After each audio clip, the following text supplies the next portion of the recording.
In this video, I'm going to walk you through the 3 key pillars that you need to understand as a business owner going into 2026 to make sure that you are building wealth. In the past 5 years, I've had the opportunity to walk alongside everybody from $1 million business owner all the way to $100 million plus. And the fact remains, the 3 pillars that I'm going to talk about today are true across the board. So whether you're just starting out or whether you're way down the road in your financial journey, this video is for you if you're a business owner. Let me give you a 30-second preview of why I think you need to watch this video. Consider this. There's roughly 36 million businesses in the United States of America. 36 million businesses. That's a lot of businesses. Now consider this. Most business owners on a piece of paper have a higher net worth than most people that don't own a business. I mean, that makes sense. You own a business, right? Now consider the issue with this. Only 20 to 30% of businesses that will ever go to market to sell actually sell. Think about that for a second. 36 million businesses, yet 70% that go to market will never ever sell. And this is why it's so critical that for you as a business owner, when you're building your business, you are also building wealth outside of it. And that's exactly what I'm going to talk about in today's video. If we haven't had the chance to meet before, my name is Jacob Turner. I'm a former Major League Baseball player and a financial planner at Melbourne Private Wealth, a company that I co-founded that specifically helps athletes and entrepreneurs build and protect wealth. And as I mentioned, everything that we're going to talk about in this video is what we have done exactly walking alongside clients that look like you. So if you're a business owner, there's one thing that I need you to understand. There is going to be no results without any effort. Heck, the smallest effort you can take is if you're a business owner and you want to get smarter with your money, subscribe. I'm always posting new content that's specifically for you. I understand what it's like to run a business and then also think, okay, now that I'm running this business, how do I make sure that I'm actually maximizing this in my personal life? As I mentioned, we're breaking this video down into 3 key pillars. The first one is cash flow. The second one is tax planning. And the third one is investments. Now, before you think that you're going to get totally overwhelmed by everything that we're talking about here today, we are going to keep it simple. I want you to think about this video as a how-to guide. This is going to be the foundation of everything you can do from a wealth building standpoint. So again, whether you're just starting out or whether you're 10, 20 years into your wealth building journey, if you're a business owner, you're going to be able to watch this and make sure that your foundation is in a really, really good place. So let's talk a little bit about cash flow. And the reason why I start with cash flow, or how we sometimes call it as income planning, is because this is truly the foundation of everything. If you don't know your numbers, it's really, really hard to plan. In fact, I would argue it's nearly impossible to plan. It's impossible to figure out what to invest in. It's impossible to figure out what you should be doing from a tax planning standpoint. You have to know your numbers. Now, for most business owners, if I asked you what your numbers were in your business, you'd either be able to pull them up or you'd be able to go to your bookkeeper and say, oh, here's what they are. And then after some quick analysis, you'd probably be able to tell me what they mean for your business. Areas that you should be reinvesting back into, areas that you should be pulling back from. You should be able to do this same thing with your personal life. I have good news for you. This does not have to take all day and all night to be able to track this. What I'm showing you here is an overview of a tool that I use. I have no affiliation with this tool. We use it inside of our business for our clients. It's called Monarch Money. It is one of the best single investments I have made in my own personal life and for many of our clients to help track spending. Now, when most people think about tracking spending, they think about budgeting. And when most people think about budgeting, they think that is a word that I do not want to talk about. But here's the reality. If you don't know your numbers, you can't plan. I've talked about this before. I'm going to keep saying it throughout this video. If you don't know your numbers, you can't plan. So we have to know our numbers. And as a reminder, signing up for Monarch Money is a great investment. It is not going to take a ton of time. What I would recommend you do is you link all your personal accounts. So these are all your accounts outside of investment accounts, checking account, savings account, credit card. It's going to pull in all those transactions. It's going to start categorizing those transactions for you. If you want more help and you want it to be really, really specific, you can go in there every other week. I go in there every 2 weeks. It takes me about 15 minutes on the weekend and I track these expenses. Because if you don't know your numbers, you can't plan. Once we understand what our spending is, that's the baseline of everything that we need to understand. We need to talk about how we think about that in terms of planning for the year. So what I'm showing you here on this page is something that we call our cash, tax, and savings plannings. It simply starts with what is we making from an after-tax standpoint. Now for our clients, we're running tax projections, which we're going to talk a little bit more specifically around what that looks like here in a minute. But on this page, what you need to understand is you have to understand what your numbers are. You need to understand what you're making from an after-tax perspective. You need to understand what all your different income sources are. So what you can see here is we baked out a salary, we baked out distributions. This client has also some rental income, so we baked that out. And then we have our yearly total amount. So what do we do with that? Well, first and foremost, we need to understand what our spending is. It goes back to Monarch Money. Then we need to understand, what is our order of operations? Now remember, I promised you we weren't going to dive too far into the weeds in this video. And the reason for that is, frankly, most people don't even set the foundation. They want to talk about all the complicated stuff, but we have to nail the foundation first. So when you look at this, we need to understand our order of operations. The first thing in any of order operations is to make sure that we have a proper emergency fund in place. Really simple rule I use for this. In this example, I'm showing you $30,000 in monthly spending. If you are married and you're making a good income and you and your wife are both making an income, 3 months is reasonable. If it's just you and it's just the business, I know you have control over it. I like to see 6 months. I'd rather take a little bit more conservative stance here. And then from that point on, we're going to take a look at what are the different accounts we want to make sure we nail. If we only had $1, where would that $1 go first? Well, for this client, we set a health savings account. Easy reason for that, it's a triple tax advantage account. Then we have our Roth IRA. Then we have things like our 401k. Then we have things like taxable investments. And what I want you to understand is this is going to be different for everybody. This might be specific for you. You can see this client has 529 contributions. Everybody's going to have a different order of operations, but you need to have an order of operations. The way I want you to think about your order of operations is simply this. What is my most important account? If I only had $1 to put into account, where would I put it? And then break it down from there. If I fill up that account and I have more money left over, where would that next dollar go? If I fill up that account, where would that next dollar go, and so on and so forth down the line. Again, in order to do this, you have to know your numbers. Now, I've mentioned before, I know how hard it is as a business owner. I know you have a million different things going on. I mentioned one easy step you can take is subscribing to this channel. Another easy step you can take is, if you want this thing done for you, as I'm walking through this process and you think this is interesting, take a look at our team, Moment Private Wealth. We work specifically with business owners to help them make sure that they are building wealth outside of their business. You remember what I talked about? 36 million businesses, only 20 to 30% of those sell.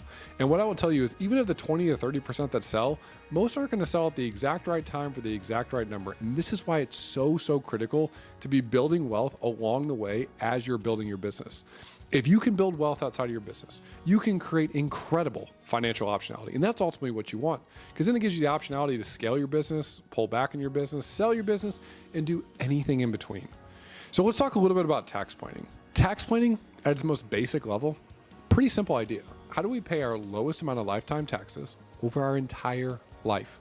And the easiest way to think about this is we're going to break this down into present year versus future year tax benefits. The easiest way to think about that is, what tax rate are you in today, and what tax rate do you anticipate being in the future? High tax rate, give me that present year tax benefit. Low tax rate, give me that future year tax benefit, where maybe I'm prepaying a little bit today, but I know I'm going to get massive benefit in the future. Okay, so if we understand this framework, we can use that framework or use that lens to siphon any opportunity we have on the tax planning side. So now let's talk a little bit about the numbers. And I want to make sure that we don't get too far into the weeds here. We have to build the foundation. Remember, this video is a how-to guide to build that foundation as a business owner. So if you look at this, we are running these projections for clients on a yearly basis. Heck, every time we meet with clients, we're running these projections. But I want you to understand 4 key concepts on this page. Number 1, the numbers at the top that I'm showing you all matter. We're not going to get into each one of these numbers, but you need to understand these numbers for your personal life. I don't want us to get overwhelmed by all the different tax strategies that are out there. I want us to think about it through this lens. Here's these 3 big pillars. If we can nail these 3 big pillars, we can then take those pillars and expand on them in the future. Those 3 pillars are entity selection, tax projections, and level 2 tax planning. So let's start with entity selection. Entity selection is the foundation of everything that we're going to do from a tax perspective. And you can see I put some bullet points underneath entity selection, but what you need to understand is this. You need to be really clear about what you're trying to accomplish in the business, both in the short term and the long term. Only then can you determine what your entity should be, because you're going to need to understand things like, how much flexibility do I need, and where do I want to go in the future, and do I want to raise money, do I want to take money out, do I want to cash flow the business, do I want it to be an enterprise business? These are all the different things that we're thinking about for clients when they're first selecting what that entity is. Entities are things like a sole prop or an S corp or a C corp, things that really build the foundation of all your tax planning from there. The second thing is tax projections. We have to know our numbers in order to do planning. I've said it time and time again in this video. Tax projections are so critical. If you're anything like me and you're a business owner out there and you want to grow your business and you're making more money year after year after year in your business, you need to make sure that you're running tax projections, not just at the beginning of the year, but also on a quarterly basis. What we are trying to avoid here is any big surprises come April 15th of next year. The last thing I want you to have as a business owner is you get to next year and you say, I made all my quarterly estimates and you're telling me I still owe hundreds of thousands, if not millions of dollars more in taxes.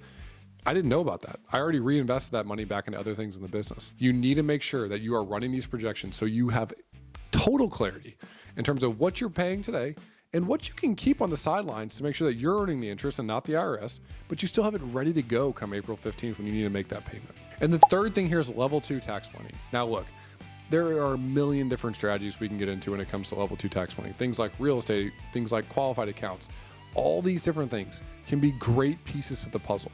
But the reality is you got to build the foundation first, the entity selection, making sure you're running these tax projections, and then you start talking about all the different strategies that come into place. Now, you remember at the beginning of this video, I showed you on that cash tax and savings plannings, that whole order of operations. Well, this is when level 2 tax planning really comes into effect. If we don't know those numbers, we backtrack one further, we don't know our spending, we can never do any of this planning. So the reality is, if you're out there and you're saying, well, I just don't have time to do this, you have a couple options. One, you can either make time. Two, you can subscribe to this channel. You can learn more about how to do this yourself. Three, you can book a call with our team. Any of those three options work, but the reality is I need you to hear me say this.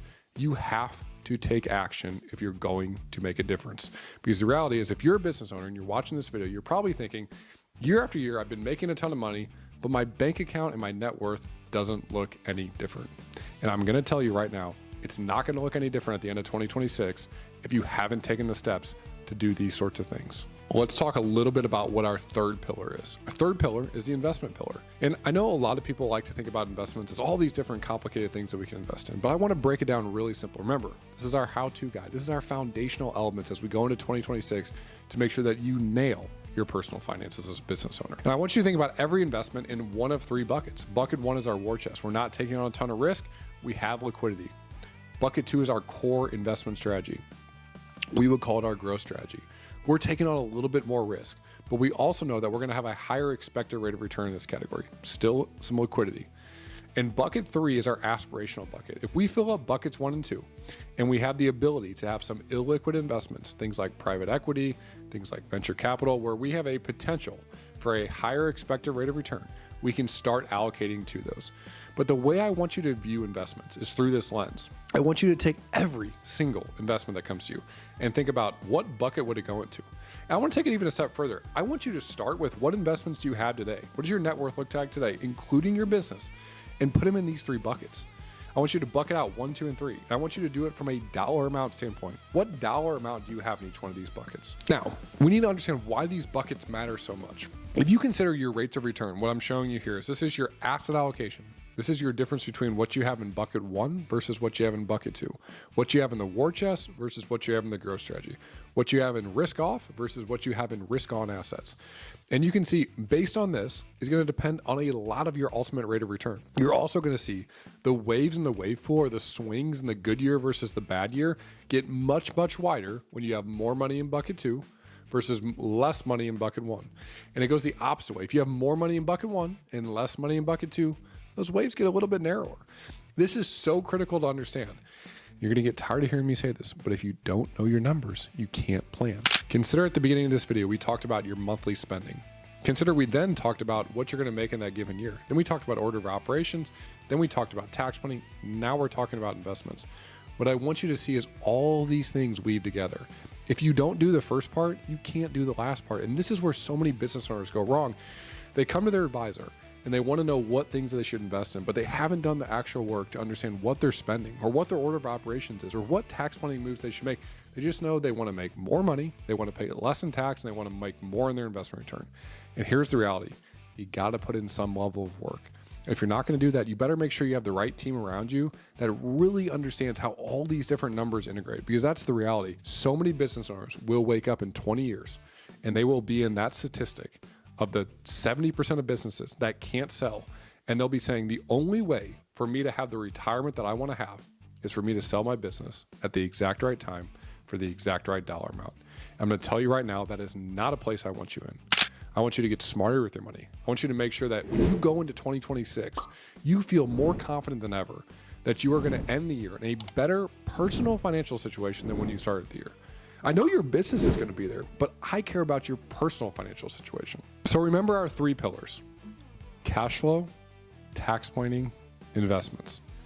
Think about all of these things through these lenses that I showed you here. Go back and rewatch this video, because I'm telling you right now, if you can take your personal finances and simplify it down and think about them through these different lenses, you're going to be in a far better spot coming into 2026. As always, my goal is to help you get smarter with your money. Until next time, my friends.